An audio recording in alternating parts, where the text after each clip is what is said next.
making disciples, transforming lives. Kita akan masuk dalam firman Tuhan, coba kita baca sama-sama 1 Korintus pasal yang ketiga. Kita baca ayat yang ke-1 sampai ayat yang ke-4. Dan aku saudara-saudara, ini Rasul Paulus yang berbicara, pada waktu itu tidak dapat berbicara dengan kamu seperti dengan manusia rohani, tetapi hanya dengan manusia duniawi yang belum dewasa dalam Kristus. Susulah yang kuberikan kepadamu bukanlah makanan keras, sebab kamu belum dapat menerimanya. Itu waktu itu saudara ya. Dan sekarang pun dikatakan kamu belum dapat menerimanya. Karena kamu masih manusia duniawi. Sebab jika di antara kamu ada iri hati dan perselisihan, bukankah hal itu menunjukkan bahwa kamu manusia duniawi dan bahwa kamu hidup secara manusiawi? Karena jika yang seorang berkata aku dari golongan Paulus, yang lain berkata aku dari golongan Apolos, bukankah hal itu menunjukkan bahwa kamu manusia duniawi yang bukan rohani? Saudara, ini adalah ungkapan rasa frustasi Rasul Paulus ketika berhadapan atau dealing dengan jemaat yang ada di Korintus. Rasul Paulus berkata demikian, pada waktu itu aku ini belum bisa berkata-kata seperti dengan manusia rohani. Sebab kamu itu masih duniawi, masih manusia duniawi yang belum dewasa dalam Kristus. Susulah yang kuberikan kepadamu bukan makanan keras. Kamu pada waktu itu belum bisa menerimanya, bahkan sampai hari ini pun kamu belum dapat menerimanya. Dengan kata lain, waktu itu Paulus berkata, aku belum bisa berhadapan atau bicara seperti dengan orang yang dewasa. Tapi dengan bayi, manusia duniawi bukan manusia rohani. Tapi setelah aku datang pun hari ini, aku masih melihat tidak ada kedewasaan dan belum ada pertumbuhan. Kalau dulu aku memberikanmu susu sampai hari ini pun engkau belum bisa menerima makanan keras. Buktinya di mana? Ada iri hati, ada kepentingan diri sendiri. Bukankah itu menunjukkan bahwa kamu masih kekanak-kanakan, belum dewasa, masih manusia duniawi, bukan manusia rohani. Dalam terjemahan versi The Message, itu pakai kata-kata yang memberikan penjelasan kepada kita. Dikatakan begini, but for right now friends, I'm completely frustrated by your unspiritual dealings with each other and with God. Untuk saat ini teman-teman, aku benar-benar frustasi dengan perlakuanmu yang tidak rohani terhadap satu sama lain dan dengan Tuhan. Kamu bertingkah seperti bayi dalam hubunganmu dengan Kristus, tidak mampu melakukan apapun selain menyusu. Oke, sampai sini saja. Jadi rupa-rupanya ini adalah ayat yang menunjukkan rasa frustasinya Paulus. Dia berkata, aku frustasi kepadamu dari caramu memperlakukan orang lain yang tidak rohani. Jadi rupa-rupanya kedewasaan itu sangat berhubungan dengan kelakuan kita. Kedewasaan gak ada hubungannya dengan berapa lama Anda jadi orang Kristen atau sudah seberapa hafal atau seberapa banyak Anda dengar khotbah. Tapi itu lebih tergantung dari kelakuan kita, lebih tepatnya bagaimana perlakuan kita atau cara kita memperlakukan orang lain di dalam hubungan yang kita jalin. Jadi kedewasaan rohani salah satunya terlihat dari caramu membangun hubungan, caramu memperlakukan orang lain. Nah, Alkitab jelas berkata, kalau kita itu memperlakukan orang dengan tidak rohani, engkau belum dewasa dan engkau masih kekanak-kanakan. Jadi dari mana Anda bisa melihat seseorang itu kekanak-kanakan dan masih bayi rohani? Atau masih manusia duniawi bukan manusia rohani? Lihat cara dia berinteraksi atau cara dia itu membangun hubungan. Apakah orang itu memperlakukan sesamanya dengan cara tidak rohani? Kalau dia memperlakukan orang lain dengan cara tidak rohani, berarti dia masih manusia duniawi atau belum dewasa dalam Kristus. Alkitab itu sering berkata tentang kemuliaan. Kita seringkali berkata bahwa kemuliaan itu bicara soal pancaran dari intisarinya Tuhan yang berkilauan. Yes, kemuliaan di dalam Alkitab sering berbicara tentang sinar kemuliaan yang terpancar dari pribadi Tuhan. Tapi esensi dari kemuliaan itu sendiri sebetulnya bukanlah cahaya. Kata kemuliaan itu berasal dari kata Ibrani kabot. Kata kabot itu berarti bobot atau berat atau bicara tentang sesuatu yang berbobot, sesuatu yang bernilai dan berkualitas. Berarti kata kemuliaan itu sangat erat hubungannya dengan kualitas dari pribadi Tuhan sendiri. Kualitas dari karakter Allah sendiri, katakan amin. Satu kali Kolose berkata demikian saudara. Kolose 1 ayat 27 sampai 28 dikatakan begini. Kepada mereka Allah mau memberitahukan betapa kaya dan mulianya rahasia itu di antara bangsa-bangsa lain. Yaitu Kristus ada di tengah-tengah kamu. Dan Kristus itu adalah pengharapan akan kemuliaan. Katakan pengharapan akan kemuliaan. Jadi bagi kita yang percaya kepada Yesus, kalau kita punya Yesus dalam diri kita, Yesus itulah pengharapan kita akan kemuliaan. Pengharapan akan kemuliaan itu maksudnya apa? Di ayat berikutnya dikatakan begini, Dialah yang kami beritakan apabila tiap-tiap orang kami nasihati, tiap-tiap orang kami ajari dalam segala hikmat, untuk memimpin tiap-tiap orang kepada kesempurnaan atau kedewasaan dalam Kristus. Jadi ayat ini berkata, jemaat aku ingin engkau tahu betapa kaya dan mulianya. Kristus itu ada di dalammu. Christ is in you. Kristus ada dalam dirimu.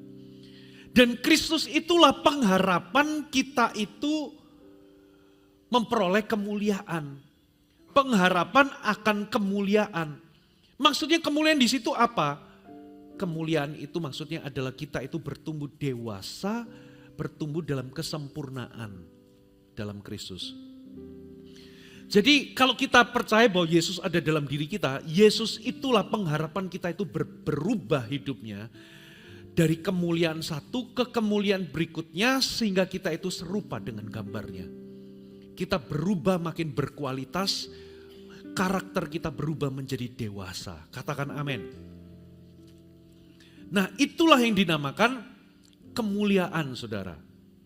2 Korintus 3 ayat 18 mengatakan kemuliaan itu datang dari Tuhan yang adalah roh, maka kita diubah menjadi serupa dengan gambarnya dalam kemuliaan yang satu ke kemuliaan yang lebih besar.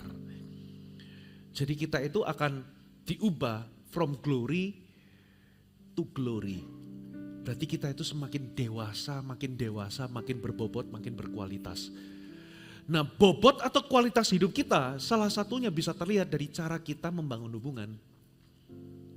Cara kita memperlakukan orang lain. Hari ini saya akan bagikan. Ada sifat-sifat yang bisa merusak hubungan. Dan itu menunjukkan ketidakdewasaan dalam kehidupan kita. Coba kita buka Yakobus pasal ketiga. Kita baca ayat 11 sampai 17.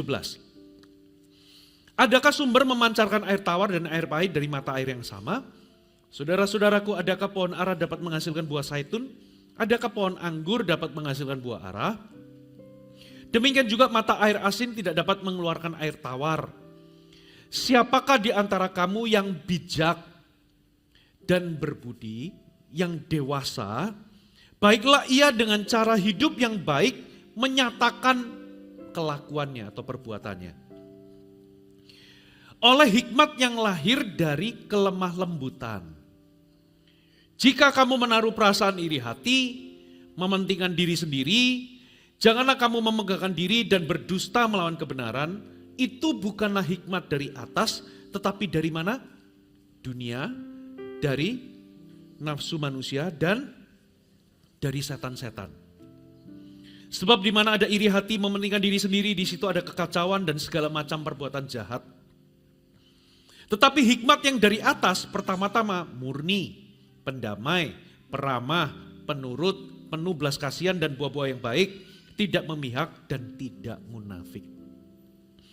Dari kitab Yakobus ini kita bisa tahu siapakah di antara kamu yang berbudi, yang bijak, maksudnya yang dewasa, yang tidak kekanak-kanaan.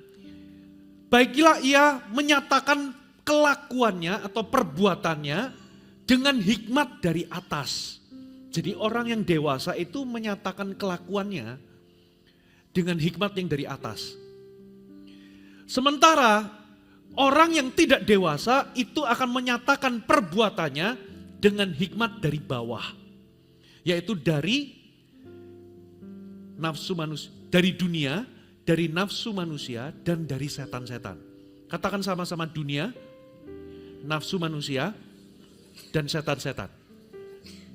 Nah, kalau kita membangun hubungan, menyatakan kelakuan kita di dalam membangun hubungan dengan orang lain, dengan tidak rohani, seperti kata 1 Korintus, atau dengan memakai hikmat yang dari bawah, yaitu dengan dari hikmat dari dunia, hikmat dari nafsu manusia, dan hikmat dari setan, kita adalah manusia duniawi yang belum dewasa. Kita adalah orang-orang yang masih dikatakan kekanak-kanaan secara rohani. Nah, sekarang dari Yakobus 3 ayat 11 sampai 17, kita akan bahas satu persatu sifat-sifat apa yang merusak hubungan, yang dapat menggambarkan apakah kita ini tidak dewasa atau dewasa. Dikatakan begini, coba kembali ke ayat 14. Jika kamu menaruh perasaan iri hati, pertama katakan iri hati. Apa itu iri hati? Iri hati adalah sebuah perasaan kebencian yang lahir dari kita melihat orang lain memiliki sesuatu yang kita nggak miliki, lalu kita menginginkan apa yang orang lain miliki dan berharap orang lain itu kehilangan apa yang dia miliki. Ngerti apa enggak, saudara? Saya ulangi, iri hati adalah sebuah perasaan kebencian melihat orang lain memiliki sesuatu yang kita nggak miliki, lalu kita menginginkan apa yang orang lain miliki, bahkan berharap orang lain itu kehilangan apa yang dia miliki. Biasanya perasaan iri hati itu dibarengi dengan perasaan dengki. Perasaan dengki adalah sebuah perasaan tidak bisa melihat orang mengalami kebaikan. Atau tidak bisa melihat orang itu mengalami berkat Tuhan. Tidak bisa melihat orang itu mengalami peningkatan. Pertanyaannya, dari mana asalnya iri hati? Bapak Ibu, manusia itu sejak Adam dan Hawa jatuh di dalam dosa, saudara, mereka itu diusir dari Taman Eden. Dari situlah mereka merasa tertolak. Mereka kehilangan rasa aman. Mereka jadi insecure. Mereka jadi bocor hatinya. Sejak saat itulah manusia melakukan sebuah perjalanan untuk mengisi tangki hatinya yang bocor untuk mendapatkan rasa aman. Itu sebabnya manusia mencoba menutup atau menambal tangki hatinya yang kosong itu dengan pencapaian, dengan kekayaan, dengan status, dengan kesenangan. Sebetulnya hanya Tuhan yang bisa mengisinya. Dan ketika kita tidak mendapatkan apa yang kita harapkan itu, lalu kita menjadi insecure, kita menjadi iri. Saudara, jadi asal dari iri hati itu insecurity Karena manusia itu sudah jatuh di dalam dosa. Manusia ingin mengisi rasa berharganya atau rasa amannya itu dari pencapaiannya, dari kekayaannya, dari hartanya, dari statusnya. Padahal semuanya itu hanya kita bisa dapatkan di dalam Kristus. Halo, amin. Sehingga kita mengingini sesuatu dan ketika kita tidak mendapatkannya, kata Yakobus, kita menjadi iri hati. Kita bertengkar dan lain sebagainya. Pernahkah saudara, oke sekarang ciri-ciri orang iri apa? Yang pertama, suka membandingkan diri sama orang lain. Pernahkah Anda mendengar ungkapan rumput tetangga lebih hijau? Itu adalah ungkapan ketidakpuasan dari hati manusia akibat dia membandingkan dirinya dengan orang lain. Orang yang iri selalu membandingkan dirinya dengan orang lain. Saudara, itu tidak berguna. Alkitab berkata iri hati itu membusukkan tulang. Tapi hati yang dikatakan seperti ini, sebentar. Amsal 14 ayat 30, hati yang tenang, hati yang damai menyegarkan tubuh. Hati yang damai, gak merasa terancam dengan potensinya orang, tidak merasa insecure dengan orang punya kekuatan, kita gak merasa iri dengan apa yang orang miliki. Kalau hati kita itu peaceful, tubuh kita sehat. Tapi dikatakan iri hati membusukkan tulang, menyebabkan penyakit. Berhenti membandingkan diri dengan orang lain. Setiap kita pasti punya kekuatan dan talenta. Lebih baik kita itu konsentrasi dan fokus mengembangkan apa yang Tuhan berikan dalam kehidupan kita daripada fokus menginginkan apa yang orang lain miliki atau iri. Kita fokus dengan apa yang kita nggak miliki. Ciri kedua, sulit mengucap syukur. Orang yang iri itu sulit mengucap syukur. Kenapa? Karena kita konsentrasi dengan apa yang kita tidak miliki. Sementara orang yang mengucap syukur itu konsentrasi kepada apa yang sudah di tangan kita. Bersyukur itu mendatangkan berkat, saudara. Alkitab berkata, bergembiralah karena Tuhan, Ia akan memberikan apa yang diinginkan hatimu. Tuhan tidak segan-segan memberkati orang yang punya hati bersyukur. Katakan amin. Kalau kita itu nggak bisa bersuka cita lihat orang mendapatkan kebaikan, Tuhan juga memandangnya kebaikan yang sama berarti Anda juga tidak mau. Dianggapnya tidak mau. Makanya kita perlu mengembangkan sikap bersyukur. Orang yang bersyukur akan mendatangkan berkat. Dan bahkan hal-hal yang sebelumnya Anda tidak miliki Tuhan bisa berikan karena Anda punya hati mengucap syukur. Katakan amin. Mengucap syukur itu juga membuat hati kita itu, menjauhkan hati kita dari perasaan iri dan dengki. Membuat hati kita itu dijauhkan dari keinginan untuk memiliki apa yang orang lain miliki, apalagi itu bukan hak kita. Semakin kita bersyukur, semakin perasaan dengki dan iri itu menjauh dari kita. Makanya kita ini perlu mengembangkan sikap bersyukur, karena bersyukur itu fokus kepada apa yang kita miliki. Kalau Anda terus membandingkan diri dan tidak mengucap syukur, sulit Anda punya kehidupan yang bahagia. Sulit. Anda akan merasa mendapatkan diri Anda itu tidak memiliki sesuatu. Kebenarannya tidak ada orang di muka bumi yang memiliki segalanya, itu enggak ada. Orang yang sudah merasa punya segalanya, orang yang paling kaya, tetap di atas langit masih ada langit. Tetap masih merasa bahwa aku enggak punya yang orang lain punya. Itulah sebabnya itu usaha menjaring angin. Itu kesia-siaan, saudara. Lebih baik hari ini kita fokus dengan hari ini, berkat-berkat Tuhan yang Tuhan sudah berikan kepada kita. Fokuslah ke sana. Ada amin. Ada berkat di dalam bersyukur, saudara.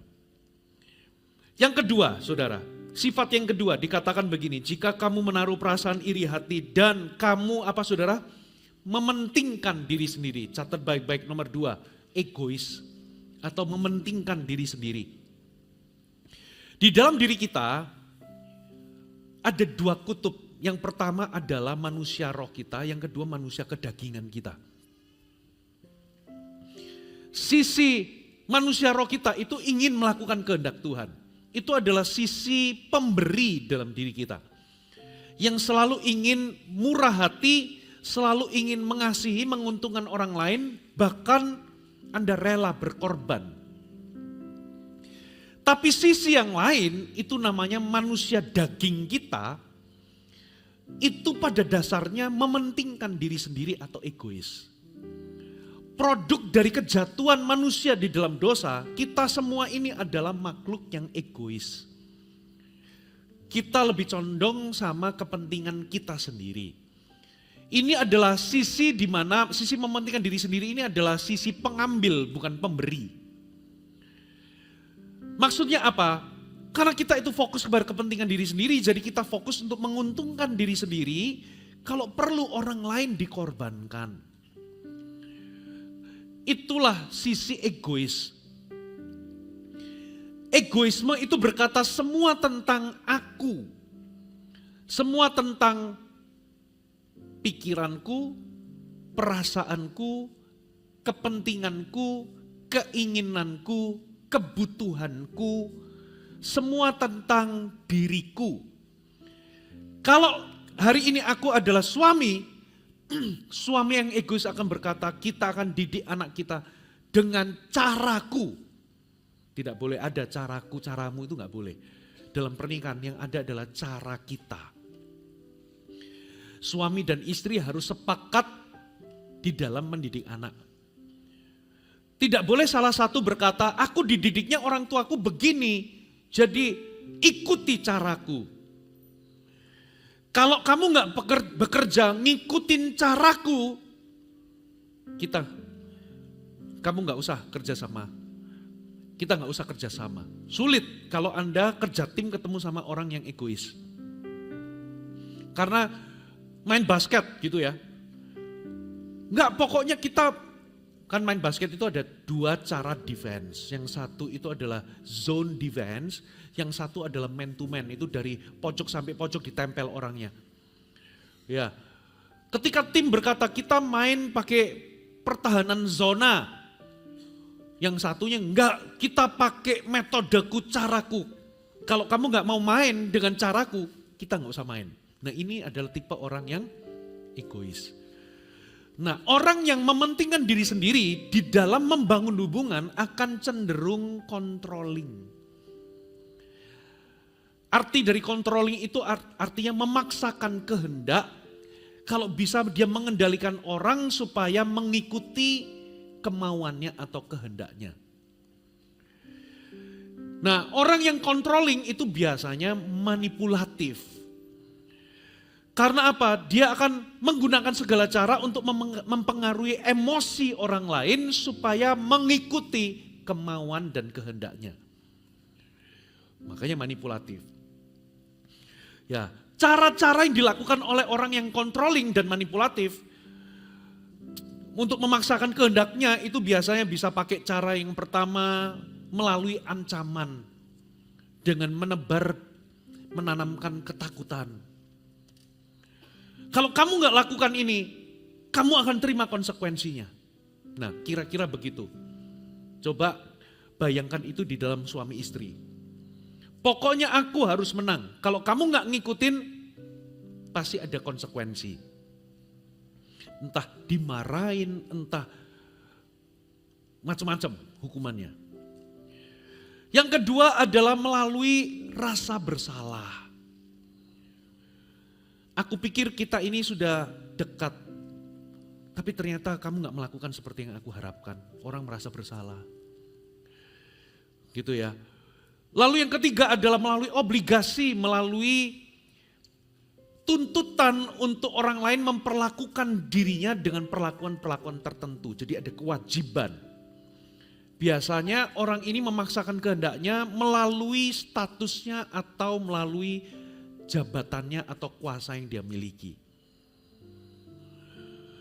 Aku ini suami kepala rumah tangga. Pakai ditekan-tekankan. Aku ini adalah pimpinan. Kamu harus nurut. Aku adalah pemimpin kelompok sel. Aku adalah gembala, loh kok saya sendiri. Aku adalah, nah biasanya akan menyebut statusnya, jabatannya atau power yang dia miliki. Itu adalah tuntutan, obligasi. Ada menimbulkan sebuah rasa orang lain itu berkewajiban untuk memperlakukan dirinya dengan perlakuan tertentu. Itu adalah cara-cara orang memaksakan kehendak. Akarnya itu cuma satu, mementingkan diri sendiri.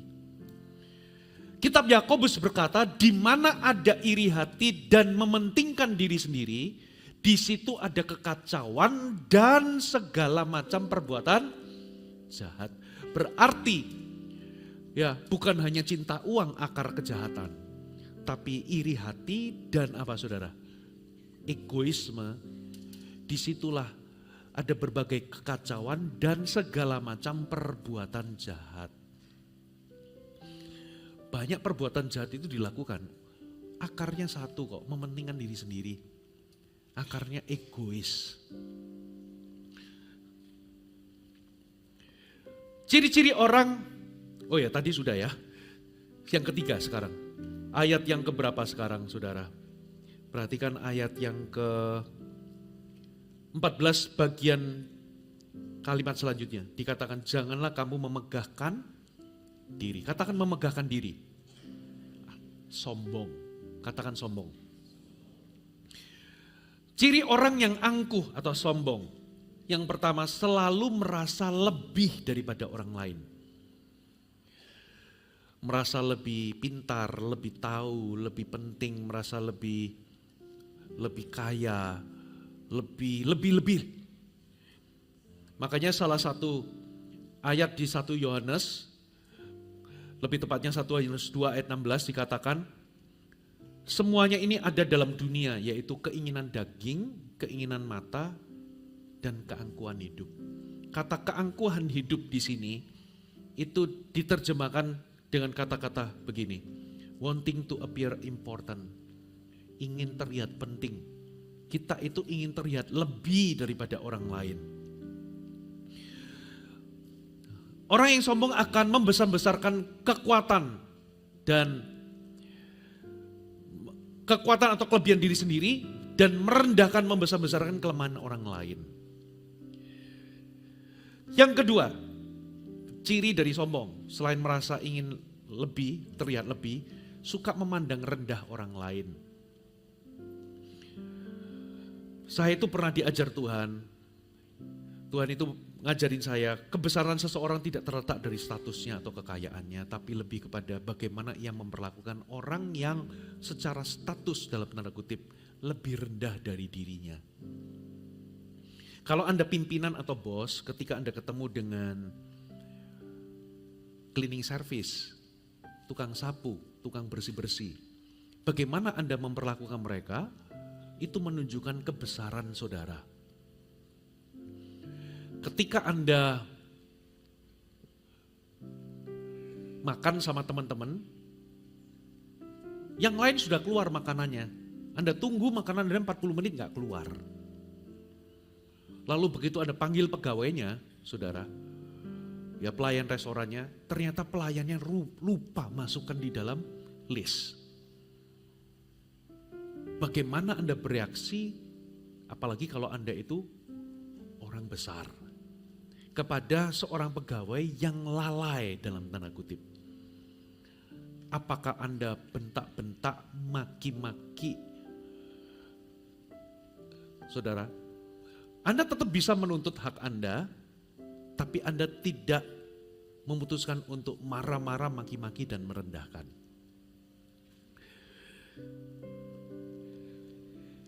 Yang ketiga, ciri orang sombong adalah tidak menghargai otoritas, sulit menghargai otoritas. 1 Petrus 5 ayat 5 berkata, demikian jugalah kamu, hai orang-orang muda. Tunduklah kepada orang-orang yang tua. Versi The Message berkata, and you who are younger must follow your leaders. Kata must follow your leaders itu kadang di dalam kehidupan pemimpin kita itu belum tentu lebih tua. Ada yang lebih muda. Jadi poin dari ayat ini itu bukan bicara tentang muda atau tuanya, tapi apakah kita bisa menundukkan diri terhadap sebuah otoritas. Nah, orang yang angkuh sulit untuk menundukkan diri. Orang yang angkuh selain sulit menundukkan diri, sulit untuk mengakui kesalahan. Orang yang egois berkata semua tentang aku, tapi orang yang sombong berkata aku selalu benar. Makanya orang yang angkuh, sombong, sulit untuk mengakui kesalahan karena dia merasa dirinya lah yang paling benar. Dia akan sulit untuk menerima koreksi karena dia merasa orang lain yang salah dan perlu terima koreksi. Dia akan sulit untuk mengampuni orang lain karena dia merasa bahwa dia paling tidak berdosa, yang gak pernah berdosa dan gak pernah diampuni Tuhan. Sehingga ya sulit ketika ada lihat orang salah, sulit memberikan ampunan. Karena dia itu menganggap dirinya tanpa cacat, tanpa celah seperti Yesus. Dia juga akan sulit memahami sudut pandang orang lain. Karena apa? Sudut pandangku lah yang paling benar. Nah, ini ciri-ciri orang sombong dan ini merusak hubungan. Bangunlah hubungan, lalu tempatkan kesombongan. Anda sedang bertindak tidak rohani kepada sesama. Kita sudah berapa? Iri hati, egois, sombong. Yang keempat dikatakan begini, Yakobus 3 ayat 14 kalimat berikutnya. Janganlah berdusta melawan kebenaran. Poin yang keempat, sifat keempat adalah suka bohong. Bangunlah hubungan, hilangkan kejujuran, Anda akan melukai orang lain. Anda akan memperlakukan orang lain dengan tidak rohani. Kenapa sih orang suka bohong? Orang suka bohong yang pertama karena menghindari konsekuensi. Makanya dia bohong. Orang suka bohong karena ingin memiliki kesan baik di mata orang lain. Ingin tampil bagus. Orang bohong itu juga karena khawatir apa yang orang lain pikirkan tentang dirinya. Orang bohong itu bisa juga karena ada yang berkata, aku bohong karena ingin menjaga perasaan orang. Gitu ya. Apapun itu, Bapak Ibu, tidak ada yang namanya kehidupan itu dibangun atas dasar kebohongan. Halo, amin. Dan buruknya kebohongan itu begini. Ketika Anda itu mulai bohong satu kali, walaupun itu Anda anggap bohongnya kecil, Anda akan melihat kebohongan itu sebagai sesuatu yang bermanfaat. Dan Anda akan menerima manfaat dari bohong itu, lalu Anda melihat bahwa bohong itu ternyata lebih baik ya, lebih efektif daripada, lebih berguna daripada jujur. Karena apa? Beberapa orang gara-gara bohong jadi apa? Nggak terima konsekuensi. Gara-gara bohong dia itu bisa, orang lain bisa melihat dirinya itu baik, menciptakan kesan baik. Jadi akhirnya beberapa orang itu ketika pertama kali dia bohong, dia akan mendapatkan manfaat dari bohong, dan biasanya bohong itu akan menjadi bola salju dalam kehidupan seseorang. Kalau Anda sekali bohong, akan ada bohong kedua, ketiga, keempat. Lalu Anda mendapati diri Anda sudah gak ada integritas. Ya, tiba-tiba Anda bisa menggelapkan dana atau bohong di sana sini. Saudara, bisa ke arah fitnah, korupsi, dan lain sebagainya. Makanya jangan pernah izinkan bohong bahkan bohong kecil sekalipun. Kalau ada orang lain tanya di telepon, sudah sampai mana? Kalau Anda masih keringin rambut, jangan bilang sudah di tol. Orang masih, halo amin, masih pasang alis tapi ngomongnya sudah di jalan. Sorry, bukan pasang alis, pasang bulu mata.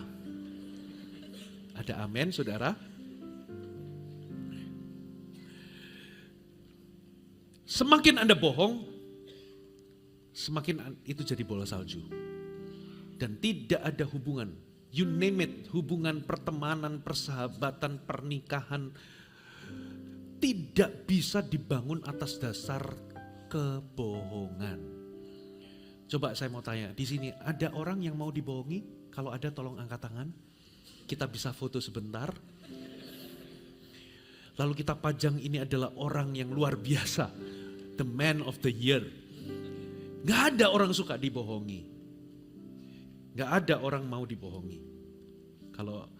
Kalau kita gak mau dibohongi, kita harus jadi orang yang jujur, penuh dengan integritas, dan kata-kata kita itu bisa dipertanggungjawabkan. Amin.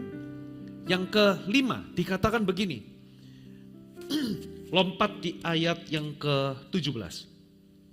Tetapi hikmat yang dari atas pertama-tama adalah murni. Katakan murni. Murni itu sinonimnya adalah tulus.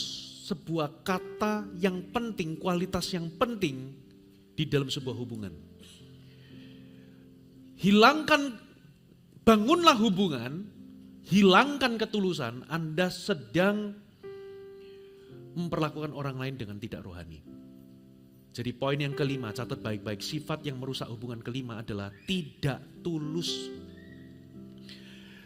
Mazmur 24 berkata, ayat 3-4, siapa yang boleh naik ke atas gunung Tuhan? Siapa yang boleh berdiri di tempat yang kudus? Orang yang bersih tangannya, murni hatinya. Katakan murni hatinya. Murni itu artinya tulus orangnya. Kalau misalnya saya mau rekrut full timer lalu berkata, saya mau rekrut dia, orangnya itu murni loh. Di dalam pelayanan dia itu murni, itu maksudnya apa? Dia itu tulus. Dia pelayanan itu gak cari nama, gak cari ketenaran, gak cari uang. Dia itu benar-benar tulus. Nah, yang tidak menyerahkan dirinya kepada penipuan dan yang tidak bersumpah palsu. Banyak orang membangun hubungan itu dasarnya transaksional. Anda membangun hubungan sama orang itu karena Anda lihat ada kebutuhan dari dirimu yang orang lain bisa penuhi, lalu Anda membangun hubungan. Jadi basisnya cuman ada bakso di balik udang. Atau ada udang di balik bakso. Kita harus belajar tulus, tidak transaksional. Katakan amin. Berteman kita gak boleh bangun hubungan karena kita punya kebutuhan saja. Tapi karena mengasihi. Kalau Anda pacaran yang belum menikah, saya kasih advice. Boleh saya tahu yang belum menikah? Khususnya yang perempuan. Saya mau kasih tahu. Pria itu rela memberikan cinta dan perhatian demi mendapatkan, maaf ya, seks. Banyak pria itu jadi romantis, mendahulukan orang yang dia targetkan, ya jadi romantis, jadi sangat perhatian, sangat mencintai, rela memberikan cinta demi dapatkan ujungnya, ternyata gak tulus mencintai, ujungnya mau dapatkan maaf, seks. Sedangkan wanita itu kebalikannya. Wanita itu demi mendapatkan cinta atau perhatian kasih sayang, dia itu bahkan rela memberikan maaf, seks. Makanya para wanita, saya kasih tahu, ya banyak pria yang tidak baik hatinya. Dia itu ada maunya. Jangan tergiur dengan rayuan gombal. Karena apa? Pria itu bisa jadi romantis, bisa jadi kata-kata yang manis, bisa memberikan cinta yang Anda butuhkan. kasih sayang yang Anda butuhkan. Tapi ternyata ujungnya untuk itu. Makanya Anda harus ekstra hati-hati, khususnya kaum perempuan. Karena apa? Banyak pria tidak tulus. Terus pria-pria juga banyak wanita tidak tulus. Makanya ketulusan itu mulai jarang di muka bumi. Saudara, ada orang mau sama seorang pria, ternyata bukan karena sayang, lebih tepatnya karena kasihan. Kenapa kok kasihan? Kok mau? Karena mungkin dia punya kebutuhan. Saya nggak ngerti apakah apa yang selain cinta yang dia butuhkan dari pria itu. Saudara, coba Anda bangun hubungan, hilangkan ketulusan. Saudara, Anda akan memperlakukan orang dengan cara tidak rohani. Yang keenam, dikatakan begini, selanjutnya pendamai, katakan pendamai. Lawan kata dari pendamai adalah orang-orang yang menimbulkan perselisihan atau perpecahan, kekacauan, konflik. Matius 5 ayat 9, berbagailah orang yang membawa damai, karena ia akan disebut anak-anak Allah. Katakan membawa damai. Bahasa Inggrisnya itu peacemaker, pencipta kedamaian. Kata peacemaker itu orang yang mengusahakan atau bekerja mengusahakan perdamaian. Nah, lawan kata dari peacemaker namanya troublemaker. Nah, sifat yang keenam, sifat yang bisa merusak hubungan adalah Anda jadi pemecah belah, sumber perselisihan, atau lebih tepatnya troublemaker.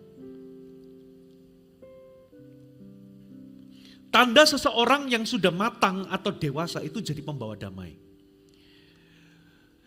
Kemanapun dia pergi, kalau ada konflik gara-gara dia, akan jadi damai. Itu namanya peacemaker. Katakan amin. Roma 15 ayat 5 mengatakan begini. Semoga Allah yang adalah sumber ketekunan dan penghiburan, mengaruniakan kerukunan, katakan kerukunan, kepada kamu sesuai dengan kehendak Kristus Yesus. Saya bacakan versi The Message ya.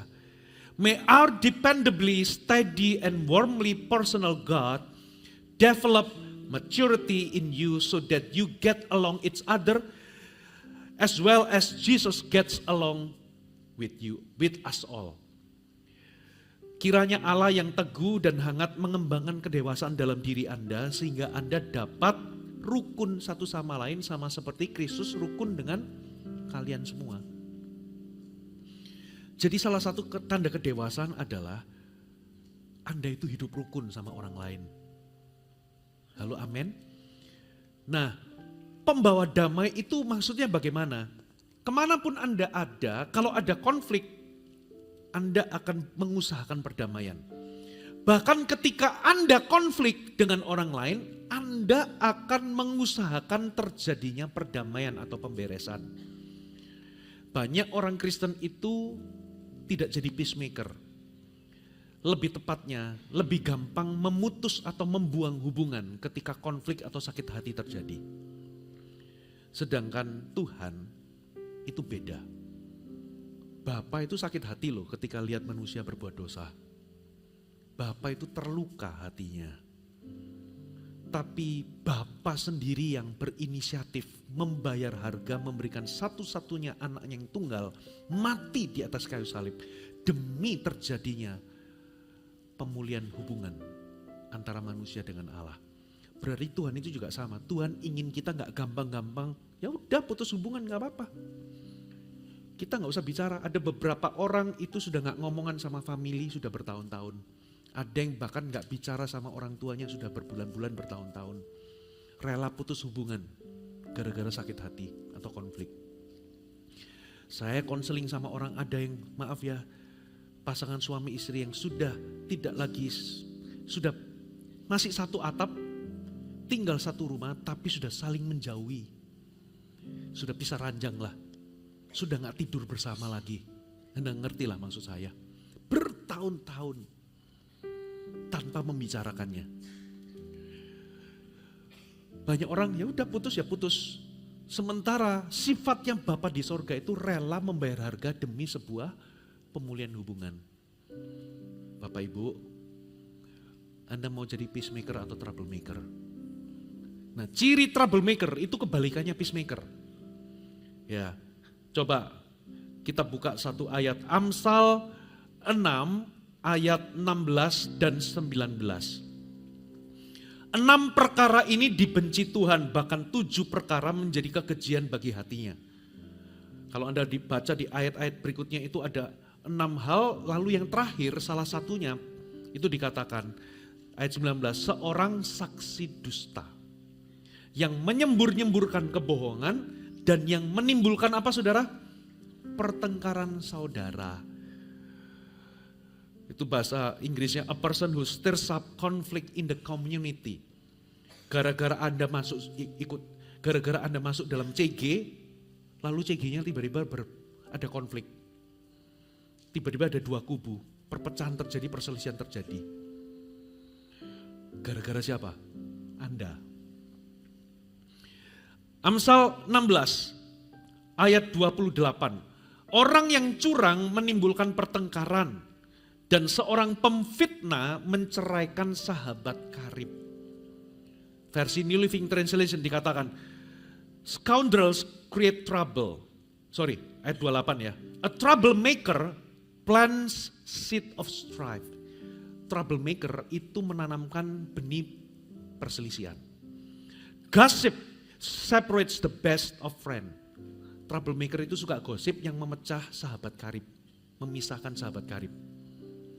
Jadi kalau Anda hadir lalu orang bertengkar, Anda troublemaker bukan peacemaker. Ciri-cirinya suka gosip, suka menyemburkan, suka menghasut. Ya, suka menjelekan orang. Zaman sekarang itu membunuhnya itu sekarang membunuhnya itu pakai jempol. Maksudnya apa? Membunuh karakter.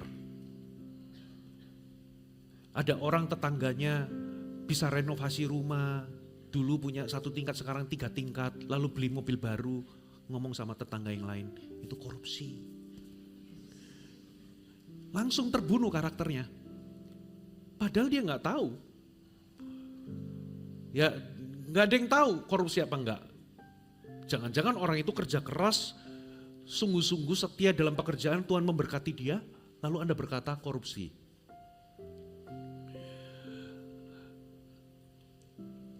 Ada pendeta pakai jam mahal, oh itu uangnya perpuluhan itu dimakan itu pasti.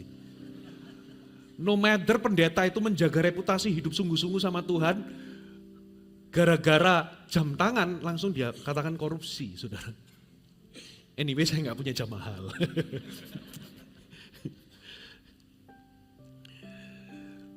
Membunuh karakter, katakan membunuh karakter. Bahaya zaman sekarang, jangan jadi orang yang suka membunuh karakter, saudara. Amsal 22 ayat 10. Masih bersama dengan saya, amin. Waduh, ini masih poin 7. Usirlah si pencemooh, maka perselisihan akan pergi. Bahkan perbantahan serta cemooh akan berhenti. Jadi ini di kantor ada perselisihan, lalu Anda dipecat, lalu perselisihan reda, berarti Anda biangnya. Ya, di dalam rumah tangga, di dalam sebuah rumah, waduh ada konflik gini. Begitu Anda dikeluarkan dari rumah, langsung terjadi damai sejahtera. Berarti Anda itu pencemooh, tadi itu troublemaker.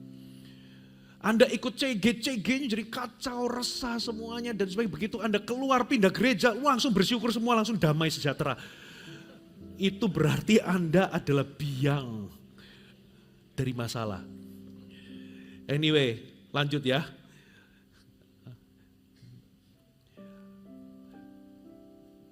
Ayat 17, poin ke-7 dikatakan peramah, katakan peramah.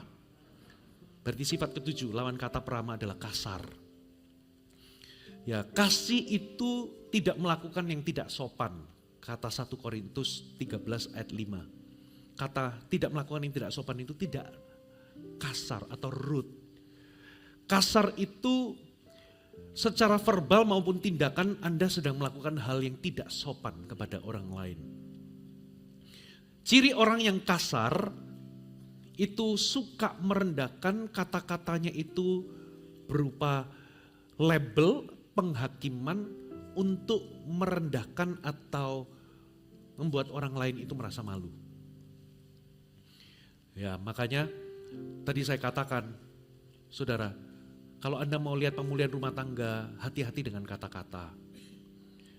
Jangan undang, pastor rumah saya banyak setan, sampai di rumah ternyata ini pastor suamiku kayak setan. Suami disetan-setanin.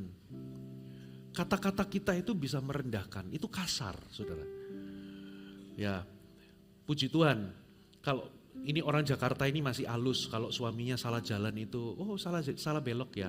Kalau orang Surabaya itu loh, ya matamu di mana matamu? Itu bisa keluar kasar. Saya ngomong gitu karena saya orang Surabaya, saya tahu saudara, bahasanya kasar. Suka mengkritik, suka menghina, merendahkan. Yang ke-8 dikatakan penurut. Lawan kata dari penurut, suka memberontak. Amsal 29 ayat 1, dikatakan begini, siapa bersih tegang leher, walaupun telah mendapat teguran, akan sekonyong-konyong diremukkan tanpa dapat dipulihkan lagi. Bahaya dari pemberontakan atau bersih tegang leher, mengeraskan hati, tegar tengkuk, itu artinya begini loh. Sudah tahu Anda itu diperingatkan Tuhan untuk stop bertobat, tapi Anda itu sengaja abaikan, Anda tunda-tunda abaikan, tunda-tunda abaikan. Anda berkata bahwa oh nggak apa-apa, it's okay, nanti aja. Tuhan sudah tegur berkali-kali.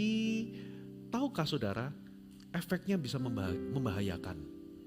Anda satu kali akan hancur hidup Anda. Dan kalau Anda memelihara keras hati itu, maka keras hati itu akan menghalangimu untuk bisa pulih. Makanya beberapa orang itu sulit pulih bukan karena anugerah Tuhan itu gak cukup memulihkan seseorang, tapi Anda sudah terbiasa mengeraskan hati. Sehingga ketika ada orang menolongmu, memberikanmu arahan, memberikanmu teguran, koreksi untuk memulihkanmu, memulihkan pernikahanmu, tapi Anda sampai satu titik karena Anda sudah terbiasa tegar tengkuk, terbiasa memberontak, hati Anda gak cukup fleksibel untuk menerima koreksi teguran. Sehingga sampai satu titik, ada beberapa orang pernikahannya gak bisa pulih, hidupnya gak bisa pulih, hancur gak bisa pulih. Itu bukan karena kesalahan Tuhan, tapi karena Anda memelihara hati yang keras, yang memberontak. Kalau Anda bisa dengar suara Roh Kudus hari ini, Alkitab berkata, jangan keraskan hatimu. Maksudnya apa? Jangan melawan, jangan memberontak. Ada amin? Yang ke-9, dikatakan penuh belas kasihan dan buah-buah yang baik. Penuh belas kasihan, lalu penuh dengan perbuatan baik. Buah yang baik itu perbuatan baik. Ini adalah tipe orang yang punya sifat suka menolong. Saudara, lawan katanya adalah seseorang yang parasit. Parasit itu maunya ditolong, tapi giliran dia suruh menolong dia gak pernah mau. Itu kalau di tempat kerja, ini adalah tipe orang yang susah untuk dimintai tolong. Bahkan pimpinannya, bosnya sendiri mikir-mikir untuk minta tolong sama anak buahnya yang satu ini. Karena apa? Kalau minta tolong sama orang ini selalu ada resistensi sehingga capek secara emosi, lebih baik aku suruh orang lain. Nah ini adalah tipe orang yang maunya nyedot tapi gak mau memberi. Parasit, saudara. Kalaupun menolong, jadi susah dimintai tolong, orang mikir dua kali. Kalaupun dia menolong, waduh saudara, ditolong sama orang ini kita akan merasa berhutang sesuatu yang gak bisa kita bayar. Karena apa? Selalu dihitung-hitung, diungkit-ungkit, diinget-inget, saudara. Yang berikutnya dikatakan tidak memihak. Saya pakai kata tidak rasis. Tidak memihak itu maksudnya tidak rasis. Jadi sifat yang ke-10 itu rasis. Tidak berpihak itu kita itu tidak diskriminasi, tidak membeda-bedakan. Kita berpihak kepada kebenaran, bukan berpihak kepada seseorang yang kita anggap bisa memberikan keuntungan atau lebih kuat. Kita nggak boleh pandang bulu, kita berpihak kepada kebenaran. Katakan amin. Tidak memihak itu juga kita itu inklusif, menerima orang. Kita nggak boleh melihat orang yang lemah imannya lalu membicarakan, memperbincangkan kelemahannya. Tapi kita itu harus inklusif, merangkul orang. Yang terakhir saudara, yang terakhir dikatakan tidak munafik. Sifat yang terakhir, sifat buruk yang bisa merusak hubungan adalah Anda bermuka dua. Bermuka dua, Anda menunjukkan wajah tertentu di depan orang, tapi Anda menunjukkan wajah yang lain ketika Anda di belakang orang. Saudara, jangan jadi orang yang bermuka dua. Bapak Ibu, pernahkah Anda ketemu sama orang bermuka dua? Makanya berhati-hatilah orang yang terlalu manis. Saya kasih, harus manis, kita harus ramah sama orang. Tapi yang terlalu manis itu hati-hati. Terlalu flattering itu hati-hati. Kita harus bisa menghargai orang, memuji orang. Tapi kalau ada orang dikit-dikit muji Anda terus, manis terus, hati-hatilah. Saudara, kenapa? Ya, biasanya orang yang terlalu manis bisa jadi di belakang. Dia adalah orang yang membunuh karakter Anda. Stabbing you in the back. Kenapa dia terlalu manis? Untuk menutupi sisi yang satunya. Makanya kemanisan gitu ya bahasa Jawanya. Kita harus bisa menghargai orang, tapi hati-hati. Kalau Anda mau bangun hubungan, Anda singkirkan ketulusan, Anda jadi bermuka dua, Anda jadi munafik, Anda berlaku tidak rohani sama orang lain. Mari kita bangkit berdiri bersama-sama.